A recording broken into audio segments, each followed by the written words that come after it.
Paloma, what's your favorite women's finisher right now? I mean, it's brand new, but I'm totally going to say Peyton Royce's cool spinning brainbuster. Yes! Oh my god, how iconic. Ember Moon, you gotta watch out!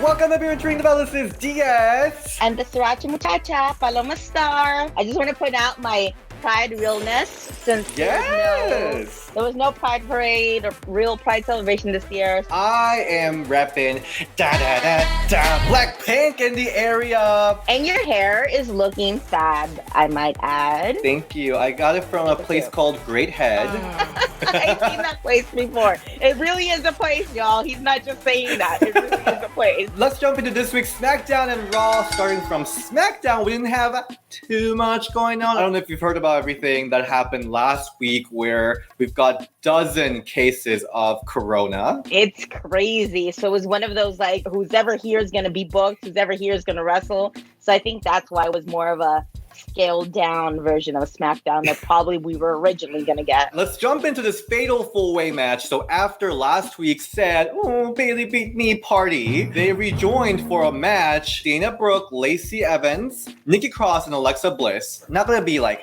petty, but then Naomi, Tamina. Where? COVID. Let's just say COVID is an excuse. It's not like WWE was fair to POC women for years. Right? And this is like the one exception that they weren't. No, it's almost like the normal, unfortunately. Yeah. Fatal four-way match for the number one contendership for Extreme Rules, the horror show. Why is it called the horror show? I don't know. It's not even October, so I'm like, what? What did you like about this match? I liked the finish of it because it was a surprise roll-up without necessarily being your typical surprise roll-up. I was missing the multi-person spots. I mean, there was a couple times where, you know, Lacey and Dana teamed up, and of course, Alexa and Nikki were doing a little bit of teaming up at the beginning, but I kind of missed the big waterfall spot where everybody hits a big move, or like everybody does something in the ring at the same time. There was a lot of like two people in the ring, two people in the ring, two people in the ring. So I kind of missed that. It was actually a little bit shorter than I thought for a Fatal 4-Way. I guess I kind of missed the chaos. I know sometimes I complain like, oh, multi-person matches are hard and can be super, super messy. But I think I kind of missed the like organized chaos that comes with the multi-person match. And I was kind of surprised that Nikki Cross did win. But then again, I don't know who else would have won, technically. It's kind of like the Nia versus Asuka match where, like, I know Nikki Cross is not going to win. She definitely, I think, brought the most fire out of anybody in the match, in my opinion, but I just don't see them putting the title on Nikki Cross. At least not yet. So I love the interaction between Alexa and Nikki when they're, like, trying to be super friendly, but Nikki's like, yo, you know, we got to fight for this. I love that. It was also really funny how when Bayley and Sasha were like, they're not acting like friends. I would never put you in a headlock. And then Sasha's like, yeah, I would never throw you off. And like, oh, jump down. I thought that was really cool and like digging more into what's going on with them too. So I'm glad they threw that in there and acknowledged it. My favorite part of this match was from Sasha and Bayley. They were so shady when Dana missed that kick. They were like, oh. It was hilarious. I was like, whoa. Bayley is quickly becoming my favorite part of everything. Her Raw talk was so good. Yeah. Don't tell me what to do. She's so comfortable too. It doesn't even come off as like her playing a part anymore. Like it just comes off that's legit how she is. Also, the amazing women's right into Dana Brooke that did like a springboard move. Oh, so good. So good. Yeah, that whole sequence to set up for the finish was really, really great, really sharp. It was creative. When it comes to Nikki Cross winning, I agree with you. I don't see her winning, obviously. With Nikki Cross, I'm just waiting for her to go dark. Like, that's the moment I'm waiting for, because that was so good in NXT. So I hope storyline finally leads there. And I think for the longest time, a lot of people, including myself, thought that was the angle that they were going to go for, but I guess not. We haven't seen Mandy and Sonya storyline there, because they apparently had a little boat trip that WWE thought was a little dangerous. I don't know. I don't know. We did release a interview with the storyline writer of Mandy Rose and Sonya Deville storyline. Sonya Deville and Mandy Rose, and you are the main writer for that, right? Were there other women in the writing room too? I will say that was my big question too coming in. It was hard for me initially to get into wrestling. Is WWE creative team feeling the glow? Things are changing from where they used to be, and I don't think we're there yet, but representation is important and your voice matters. She wasn't able to answer much, but I tried my best. You did. I think it's really cool that she even did an interview. Because, I mean, who else would have even thought about that? So I know. everybody go watch it if you haven't already. It's super cool and informative. For a specific time after you get released, you can talk about all the stuff that goes in there. Even I had to sign it when I was working there. But I think it's a year. So maybe I'll tap her back in a year. Maybe. There you go. But let's move to Raw. So Raw starts. Started off hot. It's hot. Whoa, what is happening? You know shit is going down when somebody doesn't have their shoes on. Just want to say that. That's when you know it is on. When somebody takes off their earrings and doesn't have shoes on, oh, it's on. And I loved it. Whose shoes were off? Sasha was barefoot. Her heels were in the corner. I kind of liked it because, contract signing, they're boring. At this point, when we first had the contract signing between AJ Lee and Caitlyn back in the days, we were like, this is brand new for women. We love it. But now we've seen it enough. So we were like, I like that they try to make it a little refreshing, make it in like a double date situation. And we started out really hot. So I liked it. And you're so right. Because for the longest time, if we're like, well, there's going to be a women's contract signing. And now it's like, oh, a women's contract signing. And we all know what's going to happen. Somebody's going to go through a table. They're going to end up with a pull apart. But this was refreshing. It was new. I love how they incorporated the dudes into it too. It added another layer. And I love, obviously, the end result of it was a mixed tag match. Also, super random note, but I feel like Samoa Joe is helping the women a lot because what his commentary and what he says about them is elevating them, at least the matches for me, because I think he's doing a really, I hope that Samoa Joe's doing a conscious effort to like be equal level playing field and elevate the women as much as he talks about the dudes. But I loved it. Super hot start. I wish they would do a little bit more of like keeping us on our toes like that and keep on doing like refreshing stuff that they keep on doing over and over again. My favorite part is that the NXT boss Sasha came back with the big stamp. She's like, bam! I'm the boss, period, with a T. Let's move to the whole Ruby Riott situation. We were all very worried that our lovely Ruby Riott will be a jobber. WWE is finally giving like fresh new breath into her. She turned face, I think. I don't know either. I'm not sure.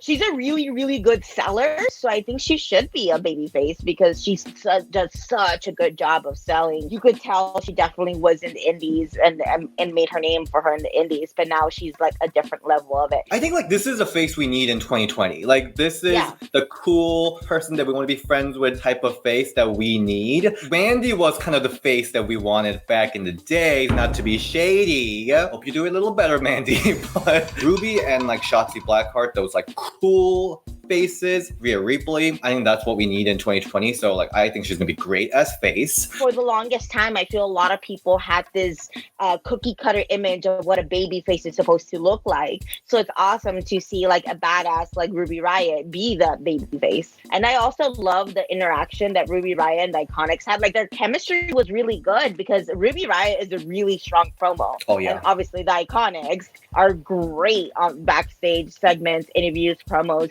So I think they played off of each other really well, and especially if they pushed Ruby Riott as a face more, I feel like her interactions with Iconics will be more memorable, and they'll have more like room to play with each other. Because I think with the way that them three are, I think they'll have a little bit more room for like improv and ad libs that will make it great. Okay, so Lana came out talking about Natalya, and we're gonna talk about a little bit more in news and rumor. But Natalya wasn't able to attend Raw because she had a fever. She's not COVID positive, but she has fever. So her and TJ was asked to stay home. Lana came out and she is in like some cult religion for Natalya. And she's like, Natalya won most matches of anyone. So with Lana, like, it just blows my mind how she seems more fake now than when she had that fake Russian accent. Like, what? Not so much in a bad way, but maybe that's what her character is trying to portray. But I felt more realness and connected with her when she was doing a fake Russian accent. But I'm kind of now a little bit more interested to see where they're going with this, because at least they're still trying to do something with it as opposed to like not mentioning it at all, because I feel it was kind of random they got together. So this is a little bit step forward. We'll see what happens. I'm kind of curious. Natalya, she's been in the company for a long time. She didn't have like the defined character. So Lana is pumping Natalya up as like this person with the most experience, most veteran status. She is the royalty of wrestling. She's really pumping her up, and I'm kind of like, you're right. She is that person. Sometimes I forget about it. I am down for this Hart Dynasty cult club. You're gonna join it? Maybe if I can interview Natalya one more time so I can forget about that horrible interview I had with her. Not her fault, because I was completely flabbergasted. I think Lana does a really good job of being a manager. I kind of almost hope that that's her primary role now. I think I like her more as a manager as opposed to a wrestler. I just think she's a stronger manager than a wrestler. Yeah, I'm not saying she should never wrestle again. I just think that's her strong point. I mean, the rumor is that Ruby Riott's going to be reconnecting with Liv Morgan. So I think they're like, again, building the tag division a little bit with Lana and Natalya, Iconics, and Ruby and Liv here. So I'm like, I could see some stuff coming in here. So Sasha and Bayley's probably going to drop the title soon so we can see some tag team action. At least that's my hope. I hope so, because it'd be great to see, because right now the tag team titles, I feel like they're too wrapped up with the main storyline. So it'd be great to see that as a secondary title with a secondary storyline going strong. So let's talk about this match between Ruby Riott and Peyton Royce, which, before talking about the finisher, what did you think of the match? I liked it. Really, my only complaint was it was too short. Yeah, it was very short. Yeah, it was short. I mean, I guess that's what they were going for, but I feel like Ruby Riott's talents are not being used to the greatest of their ability or their fullest potential. I mean, Ruby Riott is really good. She's really well-rounded too. She sells good. She has a good moveset. She's intense. And just when it was kind of getting going, it's like, oh, okay, here's the finish. But at least the finish was awesome. Yeah. I just wish they had a little bit more time. And oh my gosh, Billie Kay in the ringside was hilarious. So good. She was all like, when Peyton Royce had her in the hammerlock, she was like doing it too, and like was doing like all the moves too. It was hilarious. And I think this really, really highlighted the whole Billie Kay being a better character and Peyton Royce being the better wrestler. Billie, after Peyton won, she like came in the ring and she deceased. She just like fell down. That was amazing. Like, yeah, Ruby Riott didn't do much in this match, which is gonna roll into Liv Morgan coming in and like helping her. But the freaking finisher, I was like, what just happened? It was so good. It came out of nowhere too, after that like awesome high kick. Because to be honest, I know that Iconics debuted their tag finisher. I like it, but like, I wasn't like gagged. Do you know what I mean? Yeah, you like it. You're not like in love with it. I like Sick Knee better. Oh my god, this finisher came out of nowhere. It's spinning Brainbuster. I'm like, what? So smooth too, really smooth. And I think that's like one of those things about busting out a new move, especially a finisher. You don't know how the other person's gonna take it. But then again, it's Ruby Riott, so I feel like she could take anything and make it look good. But it was smooth. It was crisp. It was effective. It looked devastating, which is another thing that I think a lot of finishers are missing. That like a lot of finishers are missing the factor to it. You know, like, oh man, there's no way to kick you out of that. Finisher for wrestling, it determines the identity of the wrestler. So like Stone Cold, the Stunner, Stratisfaction, it kind of judges how you feel about a wrestler. Peyton having this devastating move is definitely going to have people turn their heads. Even the naysayers, they're going to be like, whoa, Peyton can do this. And I love how online Peyton's like, yeah, I was able to do this the entire time, and I'm only starting to show what I can do. So it's like, WWE, you held me back, but now I can spread my wings. And I feel that's the case for so many women. I love that, by the way. I feel like that's the case for so many women too. I feel like they have so much more moves in their arsenal that they can do. They just haven't had the chance to show it. But I definitely feel like a lot of people are in that same position that Peyton Royce said. And also, like in wrestling, like once you're finding your character, once you're finding your moves, I was always taught that your finisher, you want to be able to give it to anybody and give it to at any moment. Like you don't want to necessarily have to have a big old setup. Like you stand here while I run this way and then I do my finish. Because your whole point of your finisher is to win the match. So you don't want to have a whole bunch of other extra steps to get to it. And also another thing about a finisher is that if you're wrestling somebody bigger or smaller or like taller, anything, then you want to be able to do your finish to anybody. So you don't want to necessarily choose a finish that you could only do to people who are smaller than you or only looks good with people who are taller. So I think that's so important about choosing a correct finisher, because you want to make sure you could do it from anywhere and do it to anybody. And you think Peyton's, I'm going to call it Rolls Royce. Some people told me about that on Twitter. I'm like, I kind of like that. But is that how you feel about the Rolls Royce? I think so, especially if she sets it up with that way. Like if she's wrestling like a bigger person or like a taller person or anything like that. If she sets it up with the kick before, that gets them down enough where she can then pick them up and get them for it. Got it. And also, I think it works too where she doesn't necessarily have to do the kick every single time too. Yeah. I think it stands alone, looks good. So let's move to the main event. Asuka and... What was his name? Drew McIntyre. For dramatic. Asuka and Drew McIntyre and Dolph Ziggler and Sasha Banks. What do you think of this match? The only one little bit thing that I kind of miss is just like, can we have like one intergender wrestling move in there?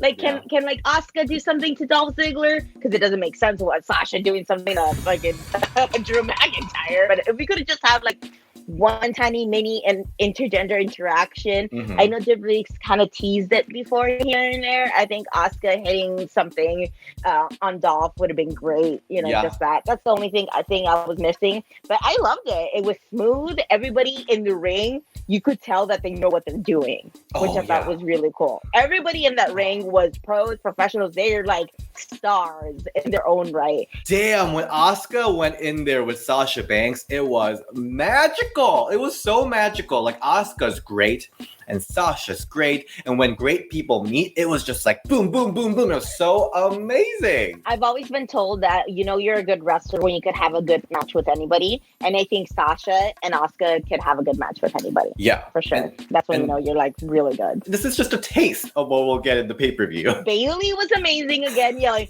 main event! Okay, I loved it. She started screaming when Sasha and Asuka came in. It's almost like the women are the main event, and we all know it, but Bayley's saying it for everyone in the backseat. Obviously, women were like the highlight of this match. We all know it. I can't remember what other match it was where I was like, oh, you could tell that the women were the focal point of this. I feel like this was the focal point. I feel like the guys kind of like added to it, but I feel like the guys kind of like stood back and like, oh, y'all, okay, girls, you do your thing. Are you talking about the Kelly defending the World Heavyweight Championship match where the woman was the focus? Kelly Yeah, right? I'm talking about that. Oh, you are! Kelly and Edge versus Lacey and Dolph Ziggler. Dolph Ziggler apparently has been tagging with women before it was cool to tag with women. Who falls for this? What was that noise? Who falls for it? Bayley is so annoying, and she was just like, oh, no! And she's like, I did not think she's gonna fall for that. And I was like, you are so annoying in like the best way. Yeah, it works. It works. Like, who would ever thought that calling somebody annoying would be such a big compliment? But it really is. It's like an art form, really. Bayley's an artist. I love it. That kick at the end to Sasha Banks was so good. The way Sasha sold it, perfect. And then Sasha pick up the win from Asuka. I feel like a pretty big deal given that even to Nia Jax, she never got pinned or given any kind of loss. Yeah, I agree. I do think that maybe Asuka might be losing a little bit too much for for my liking. Okay. But at least it was a good match. I don't think it made her look weak or anything, but I don't just think feel so, like yeah. maybe she needs a couple of wins under her belt here. But I also really like the interaction that her and Drew McIntyre had in the back. But I feel like, again, Asuka could have a great match and a great interaction with anybody. My only complaint about this match is that I wish there was like at least one intergender interaction in there. I'm a big fan of intergender wrestling because I feel like if I'm really seen as an equal, then I should be able to go against the guys. I mean, obviously, I'm not going to take on it doesn't make sense for me to take on Brock Lesnar. And obviously, he's going to kill me. But sometimes whenever it makes sense, it helps carry a storyline. So. We are getting the Robert Stone versus Rhea Ripley match and Aaliyah too. On Wednesday, today. That's so true. So that's gonna happen. And Sasha Banks is also gonna have a match with Io Shirai. So that is which I know is gonna be amazing. Amazing. We all know. Just want to say a quick shout out to Zelina Vega, who's killing it every week, not only in doing her manager work, but in those looks, girl. Damn. Yes. I have no idea where Sasha Banks and Zelina Vega get their wardrobe from. Fashion Nova? Amazing. Is it that? No, I don't know. I don't know. Is it? That's James Mansfield's favorite place, Fashion Nova. Anyway, thank you so much for watching this week's review. Paloma, where can we find you? You can find me at Paloma Star on Instagram and Twitter. And Pro Wrestling Tees right now is having a 4th of July sale. Yay. So if you want to grab you a Sriracha Muchacha shirt, feel free to go there and support. And Ring the Bell Teespring is having a sale too for 4th of July weekend. So we don't have the Blackpink t-shirt, but we've got some other stuff that I'm not currently wearing, but it is great. I have my shirt right over there, so everybody get one. And DS, where can we find your beautiful face at? You can find me at DS and Ring the Bell DS on Twitter. I'll see you next week. Bye.